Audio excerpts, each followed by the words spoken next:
See,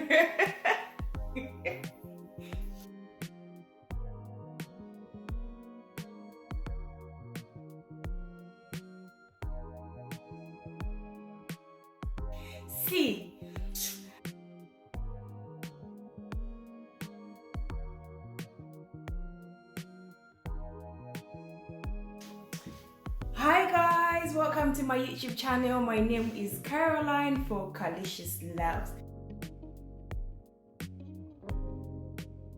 I hope you're all doing well. Today I will be sharing my experience about Nigeria. I was in Nigeria for 2 weeks. I went to Lagos to attend my friend's brother's wedding, to visit my in-laws, and I took it all the way to the east, Owerri, Imo, and Anambra. So shout out to all my Nigerian babes and guys. So I'll be sharing my experience, my cultural shock when I was there, and all things that I enjoyed when I was in Lagos and in Anambra. I have been to Nigeria before, in Abuja, that was last year, but every time I spoke to a Nigerian person and I was like, yeah, I've been to Nigeria, they would go like, where? And I was like, Abuja. It's like, my sister, come out for here. Abuja?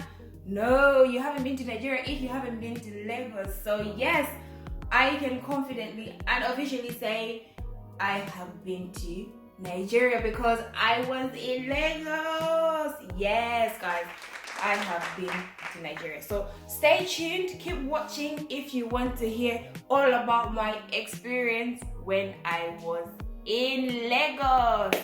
And also, don't forget to subscribe and comment in the section below if you want to share any experience or what you think about my experience when I was in Nigeria.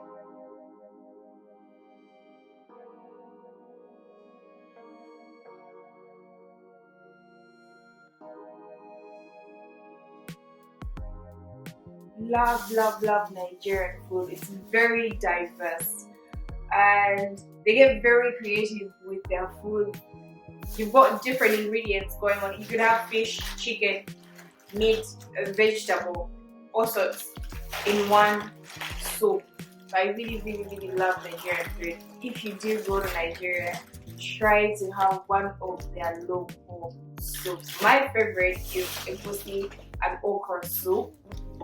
I could have that with any swallow. But if you are in Nigeria and in Lagos in particular, I would recommend you to have fish. I love the way Nigerians cook their fish. I will just rest my case there. Definitely try fish. Tilapia or croaker. Try that one and you will not be disappointed.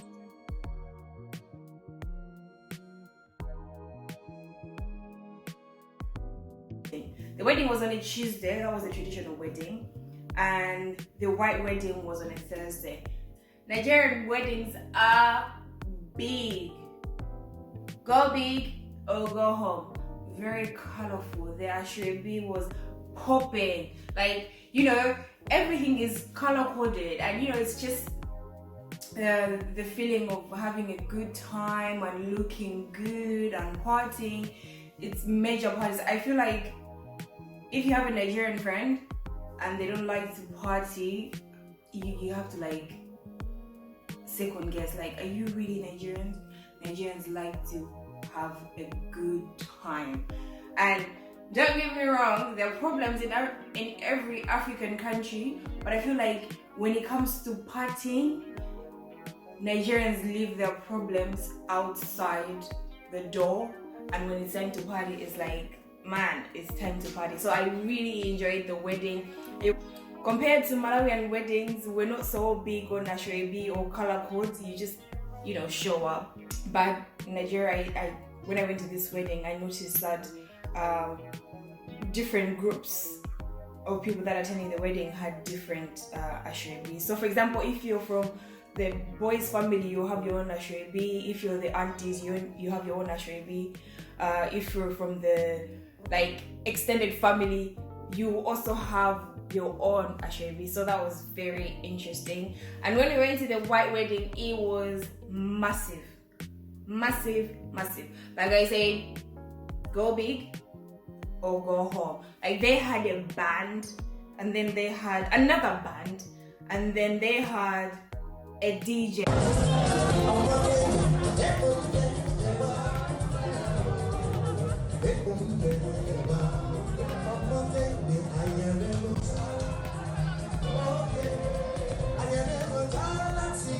We stayed till the venue closed, and the people that were clearing the place and cleaning up, they seem to be having a good time as well. They would like stop cleaning up and then start dancing.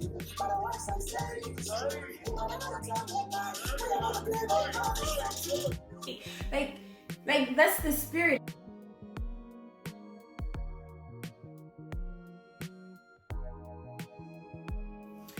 The infrastructure. Comparing Abuja to Lagos, definitely Abuja, because I guess that's where all the politicians are. And Abuja is the new money, is the capital, so the roads there were good. In Lagos, on the other hand, it's a bit of mix. You enter in an area where the roads are perfect, especially on the island. Some roads were like perfect. And then you go to other places on the mainland, it's just worse. Even other places on the island itself were bad. I was in Ajao, that's where my in-laws are. This road is so bad that a 5-minute journey will take you 15 minutes because it's very bumpy. Potholes are everywhere. When you're driving, your whole body is shaking. You can't stay still.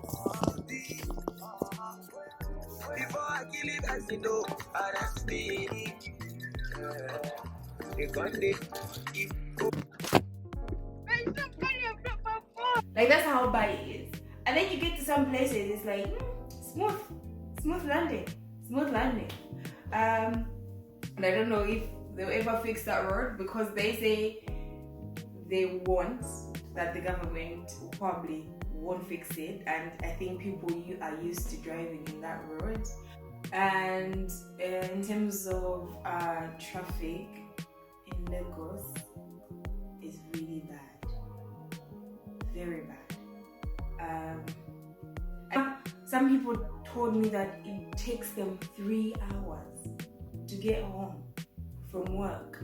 The same thing to get from home to work. That's like 6 hours on the road. And then when you go home, I mean, how much time do you have to rest? It's so bad. The traffic is so bad. Some of the roads are so bad that when you meet people on the road, like other drivers, they just come across angry, very inconsiderate. They won't let you in through that line. No. You have to find someone very kind to let you come through. Like the drivers are always horny. Like if you drive a car in Lagos for more than a minute and you haven't pressed your horn, there must be something wrong. Because this horn, you use it to tell someone, I am here. Please don't go in this lane, I am coming. And then you wind up like, okay, why does this person have mirrors now? Can they see there's someone behind them? People will suddenly stop. People will go, like, people will enter a lane that's one way on a motorway.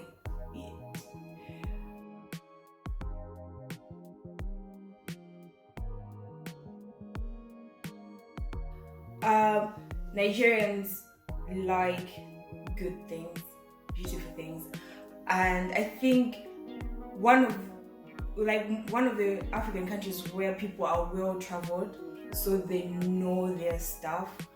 You could pretty much find any kind of fashion piece in Nigeria. You know, Nigerian babes don't want to carry last, so even their tailors are top notch. I went to church and I felt like the whole time I would look at people's outfits, like the African print outfits, they were just so good.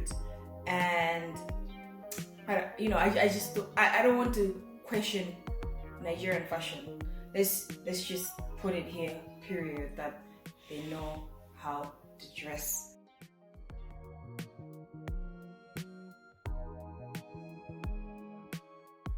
Nigeria is very diverse. They have so many tribes. I don't even know how many. If you know Nigerians very well, you will know that they're pretty much everywhere. They like to travel, and if there's an opportunity, just know that a Nigerian is there. That's like the Nigerian spirit. And they are very proud of their cultures, which is very nice. You know, you go around proudly Nigerian, and you get really attached to your cultural background. I have noticed that most of them identify more with their tribe than a country itself. So for example, if you go to a certain place, people would normally ask you, you're Nigerian, which part? Like if you go to job interviews or if you go to certain places, the first thing you get asked is, where are you from? Or which tribe are you? So that came in quite of a shock to me, because in Malawi, when you say you're Malawian, it's just Malawi, and you hear people saying, oh yeah, I've been to Malawi before. Do you know? Because Malawi is quite small, so people expect you to know everybody, but it's not really like that. It's not very tribal, unless if you're amongst Malawians and you know each other, they'll be like, oh yeah, where's your home village? But it's not really to know your tribe, you just want to know where the person is from, compared to Nigeria, where people will really associate you with your tribe. If you find two Nigerians talking, it's about politics or how can you make money. In terms of the norm, one thing that I didn't like is having to dash people money. Dashing people money. It's like you're being paid to provide a service, but you still want the person you're providing a service to give you something. Like, hold on. For example, we went to a 5-star hotel in Victoria Island. So this is not the mainland, this is the island of Lagos. And when we came in, we were at the gate, we had to roll down our windows, just to make sure that we're not armed robbers, I guess. We went through the gate, we went to the car park, and when we got to the car park, there was someone who assists people to park. And we parked our car and he directed us to the lift to go to the check-in desk. And before he got on the lift, he was like, Oga, I'll be leaving soon now. He was speaking to my husband. And this is sort of like implying, give me something. And because we weren't going to stay long, my husband said, oh, don't worry, I'll come and sort you out. But when we came down, there was another guy who was attending to, people who were parking the cars. And he sort of like implied, oh God, dash me something. We went out, and then coming back, we are at the gate. So this guy man is already familiar with the car plate because this is the second time we're coming in. But he stops. He's like, giving us this vibe. My husband rolls down the way. He's like, oh God, you don't reach with this big motor of yours. Hyping my husband. And this is sort of like, oh God, give me something now. As soon as my husband took out money, the gate started to open. We get to the car park, there's a different attendant there because I think they take shifts, and we dashed him money. When we came back down to go out again, there was a different person who also wanted to be dashed money. I'm coming to a 5-star hotel. I have paid so much to stay here. I mean, you're being paid by the hotel to provide top-notch service to your 5-star hotel guests. I don't want to be pressured. And it kind of made me feel bad. Like, if I don't give them something, they've hyped you so much. When we were coming back to London at the airport, police officer, we went to weigh our bags. The guy who weighed our bags And when we actually gave him money, he was like, God, that one is small. You can't be giving me that one after all I've done for you. So he dashed. We went through immigration, just to check that you've got valid papers and stuff. I didn't even really hear that guy ask for money, but I guess the sign that he made, my husband got the gist that he needs to be dashed money. We went through security, like the final security check where you put in your laptops and everything. Oga, give me something. I'm like, okay, cool. So this is it. We're in the airport we're waiting for our gate to be opened. I want to go to the toilet. In the toilet, there's a woman who shamelessly asked to be dashed money. Like, this is not even where you wait for someone to provide a good service. She was just sitting there. And she was like, oh yeah, your husband said when you come down, you give me money. Like, what is it with Nigerian people? Why? I mean, I love you so much, but this is the thing that I did not like about Nigeria. Like, my husband had to put money aside to dash people at the airport. If you want to have a smooth experience at the airport, that's what you have to do. Dash people. But I will say this, if they know that you're not a Nigerian, they'll be reluctant to ask you because you are not Nigerian. But if you are Nigerian, yeah, it will definitely happen. Or if you're with someone who's Nigerian, it will definitely happen to you. And I'm not saying this does not happen in Malawi. People will ask for money. I just felt like, it was too much in Nigeria. I mean, you can't dash out money to 10 people in a day and then within an airport.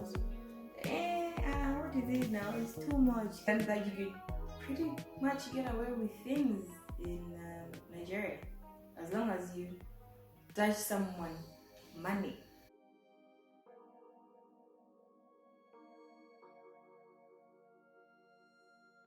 These are the 3 places I would recommend that you should go to. Number 1, Lekki Art and Craft Market.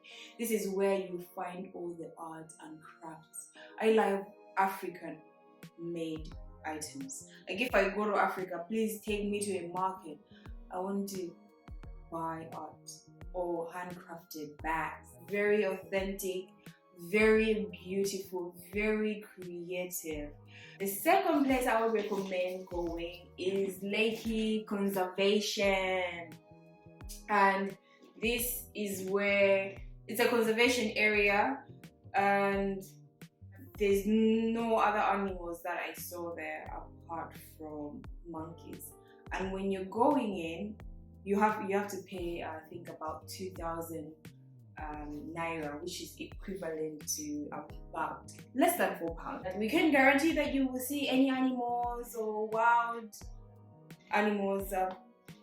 So it was basically saying you won't see anything else apart from the monkeys that you've just seen. I'm sure there are animals there, but it's an open area, so animals won't really come out if they know people are up and about. The thing that I enjoyed the most at the conservation, at Lekki Conservation, was the canopy walk. This is the longest canopy walk in Africa. I'll put it below how long the canopy walk is because I can't remember how many kilometers it was. It was very interesting. It was 4 guys, it was 5 guys and 1 girl. The friends that I went there with were afraid to get on the canopy walk. They're afraid of heights. But I was like, you know what? I will just go. And it was quite fun. Although one of the guys in front of me kept saying, Izio, Izio, because he was scared of heights and he was actually surprised that he had made it through. But it was so much fun. When I told my Nigerian brother-in-laws about it, they're like, see this girl. You went on that thing and you didn't end up in Ghana. Because, there's this, belief that Nigerian things, if you go on them, you might break. Or, there's just this trust issue. Like, I don't want to fall. I don't know who built this thing. Maybe they didn't build it strong.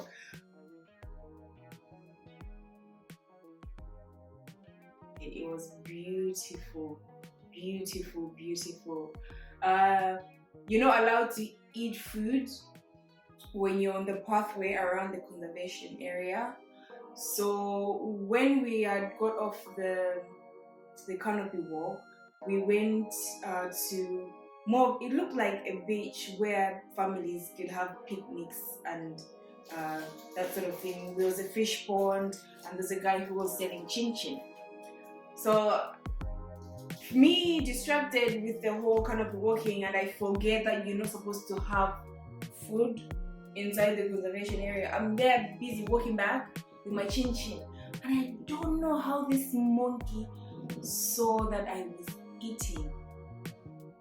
Oh Lord, it stood in front of me, and thank God I realized that he wanted my chin chin, and I threw it away, and it went straight to the chin chin, because if I held on to that chin chin, this monkey would have been on me, would have scratched me.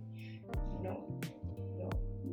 So please, if you do go there, please do remember not to eat anything, because these monkeys are hungry and they will see that your mouth is moving. So if your mouth is moving, there must be something in your hand, or you must have food somewhere close to you, and they will come for it. The third place is Balogun Market. This is on Lagos Island. Very busy place.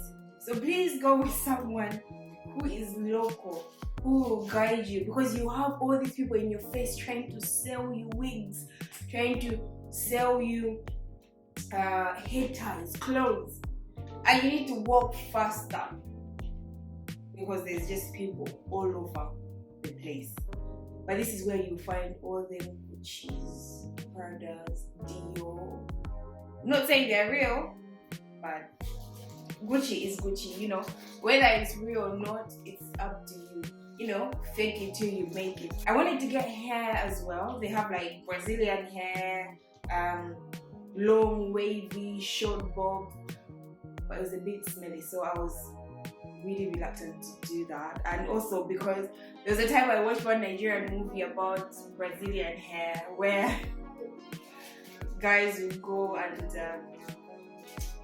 to the grave and then dig people's graves and steal their hair. So I don't know. I'm not saying that's what they did. It's just that movie came to my head. I was like, okay, you know what? I'll just get, if I want a wig, I'll just get it on AliExpress, that sort of thing. So yeah, those are the 3 places I would recommend that you should go to. If you're planning to go to Nigeria, guys, take someone with you who is Nigerian, or go and visit someone who is local that you trust. Please, that's just my opinion, because I never went anywhere without my mother-in-law or my husband or my brother-in-law. That's just how it is, because you never know who is who and what they want to do. So that's all I could say about this. I hope you enjoyed watching my video and me sharing my experience about Nigeria, in particular Lagos. I loved it. If you have the money and the opportunity to travel, I would highly recommend to go and visit Nigeria. It's a different place, different vibe, and people just want to have a good time. Apart from complaining about the economy and politics, people just want to have a good vibe, a good vibe. So yeah, I really hope you enjoyed watching this.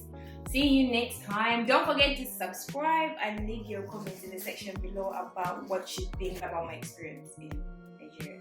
Thank you. Bye.